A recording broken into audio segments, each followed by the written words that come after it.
Wow, your hopes and fears.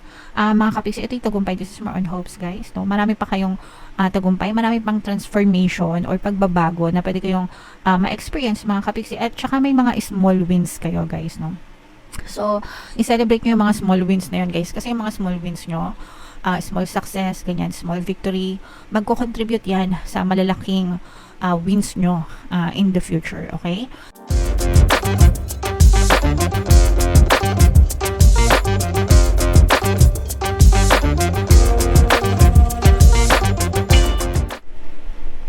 Hello guys, hello Gemini, welcome back to Pinay Pixie Tarot. Ang pamagat ng episode natin for tonight is Story Mo Ba To? Ito ay isang timeless reading para sa Gemini, Sun, Moon, Rising, Sign, and Venus. Sa reading na to guys, titingnan natin where you are right now, mga potential and challenges nyo, what you need to focus on, your past, present, and future energy, mga kapiksi, mga suggested approach, and yung potential future ng story nyo. So shuffle natin to guys, hanapin natin yung energy ng Gemini.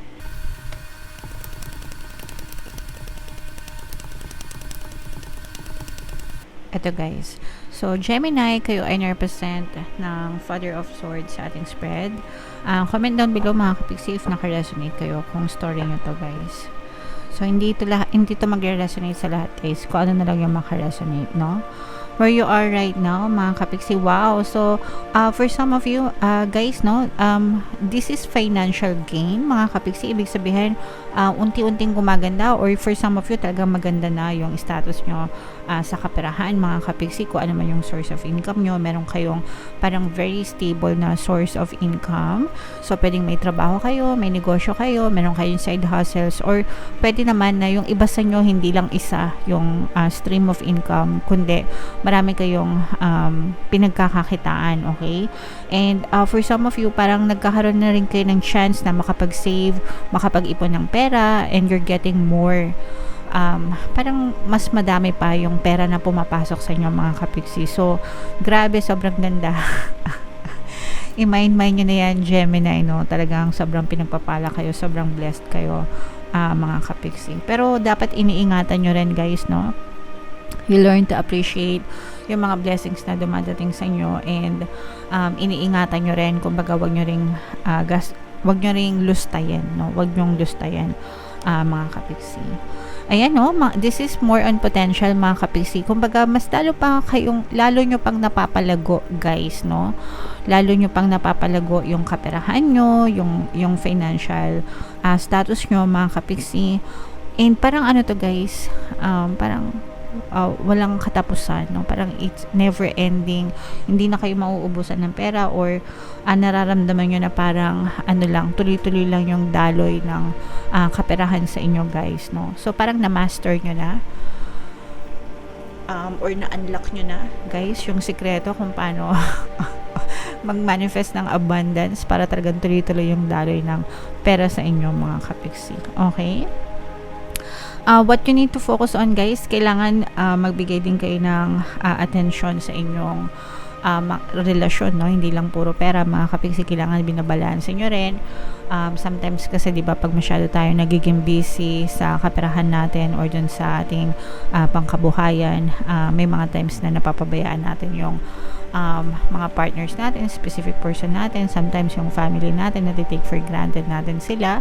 Ang katwiran natin is ginagawa naman natin yung pagtatrabaho para sa kanila, pero may mga emotional needs din sila, guys, na kailangan nating i-meet. So, mag-set na lang kayo ng expectation, mga kapiksi, and yeah, kailangan nyo din sila pagbuhusan ng attention, guys.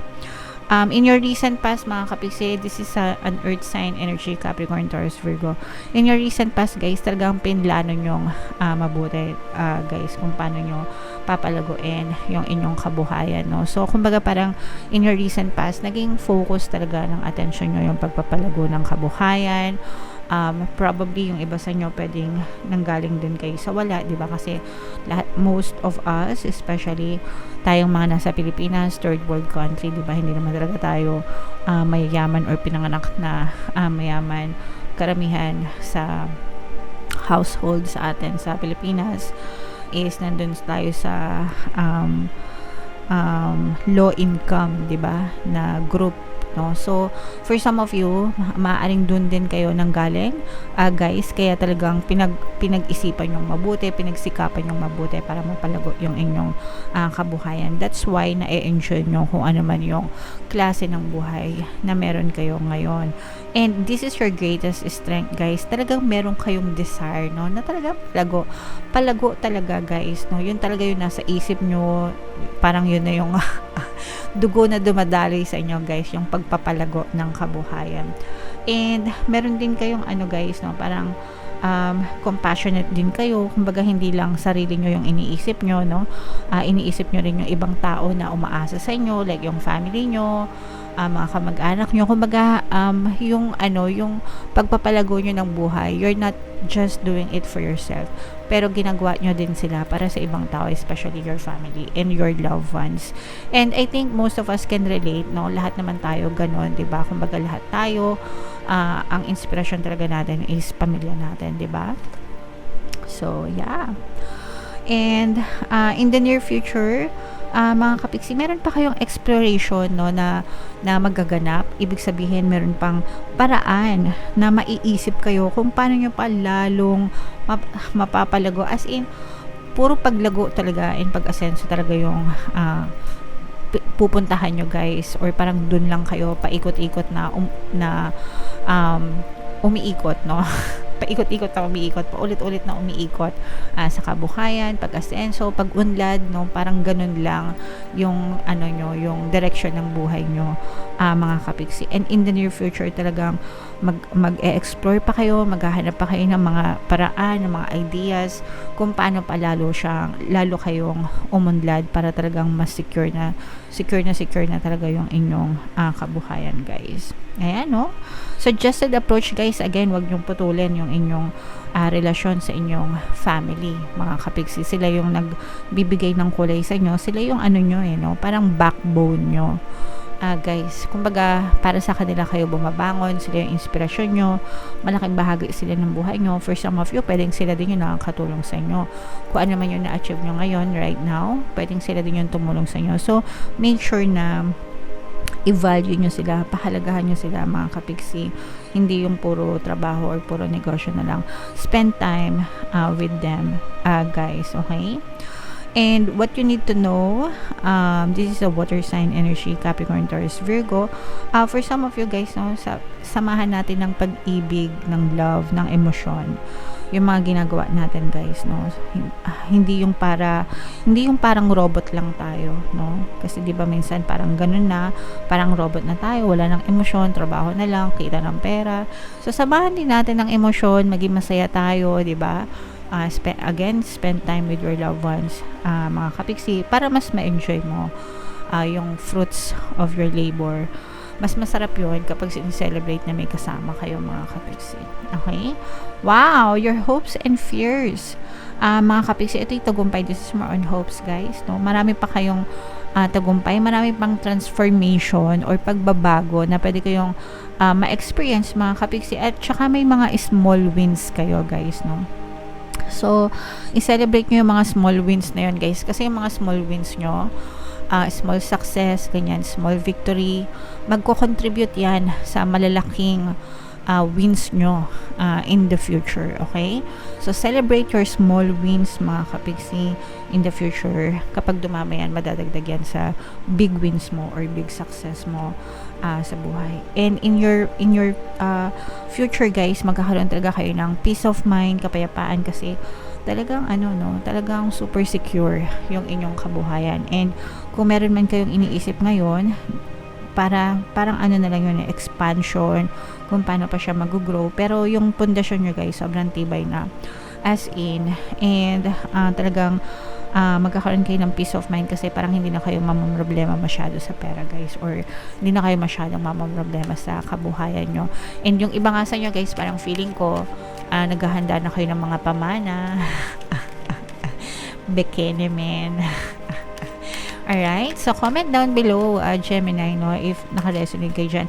I-mind nyo to, mga kapiksi, masaganang buhay, exploration, itong mga peace of mind, itong mga small wins na to guys, no, victory, yan, i-mind nyo yan guys, sa comment section. Deserve nyo yan mga kapiksi. Okay? So, tingnan natin yung additional message for you guys. Shuffle natin to. Habang sinashuffle natin to, panoorin nyo muna guys yung video natin regarding sa ating paano mag-manifest ng abundance video course. Kapiksi, sawa ka na ba sa mga struggles at hirap sa buhay mo? Masipag ka ba at masikap sa buhay ngunit hindi ka pa rin umaasenso? Ilang beses ka na bang nag-attempt mag-negosyo at mag-invest pero palagi ka pa rin nalulugi? Sa pagkakataon na ito ay maaaring may subconscious beliefs ka na nagiging balakid sa iyong pag-unlad at pagyaman. Introducing, paano mag-manifest ng abundance video course. Dito ay matututunan mo ma-overcome ang mga balakid mo para tuluyan ka ng umunlad, umasenso, sumagana, maging matagumpay, successful at maswerte sa iyong kabuhayan, pera, trabaho, negosyo sa lapi at kaperahan ng bonggang-bongga. Dali, mag-send na ng email sa pinoypixie@gmail.com at simulan na ang iyong pagyaman ngayon. Alright, so good news mga kapiksi, no? Sa lahat ng gusto mag-avail ng course, meron tayong holiday promo, Christmas promo para sa inyo. Una, meron tayong 15% discount na ibibigay sa lahat ng mag-avail ng course. Plus, meron pa kayong free 3-in-1 pampaswerte sa subliminal, sa pampaswerte sa buhay, sa pera, at saka sa love life worth 1,500. Yung freebie, mga kapiksi, kapag nag-avail kayo ng course. Kaya, avail nyo na guys, super ganda ng promo natin. And of course, meron din tayong bagong course, paano mawala ang third party at magkaroon ng harmonious relationship. Last run na yan para sa 20% discount until December 31 na lang guys. Next year wala nang discount yan, kaya mag-avail na kayo, habol na kayo guys. So ito yung ating additional message for you guys. So una, divine order. Ibig sabihin nangyayari, your life is supposed to be where you are, where it is right now, no? Everything is how it needs to be right now. Nasa tamang order siya mga kapiksi, nasa tamang kinalalagyan kayo right now, okay? And everything that's happening in your life, it's happening for a greater purpose in your life. So, i-ano nyo lang guys, i-appreciate nyo lang lahat nangyayari sa inyo, positive man or negative, lahat yan para sa inyo, mga kapiksi. And passion, okay, trust and follow your renewed passion in your love life and career. So, in short guys, kung anong gusto mo, sundin mo, no? Sundin mo kung ano yung tawag ng puso mo, kung ano yung masigabong init na desire mo sa buhay mo. Just follow it mga kapiksi, just do it, ika nga, okay? Alright, so comment down below, Gemini, grabe, sobrang ganda ng reading nyo, as in, i-mind nyo na yan guys sa comment section, and comment down below guys if story nyo ba to. Ito yung ating 2025 kapalaran, panoorin nyo na mga kapiksi, and ito naman yung ating success stories ng paano mag-manifest ng abundance video course. Click here to subscribe guys, ito yung ating mga 2025, pampaswerte subliminals. Thank you for liking, sharing, and subscribing. See you next time. I love you all mga kapiksi. Have a nice day. Bye-bye.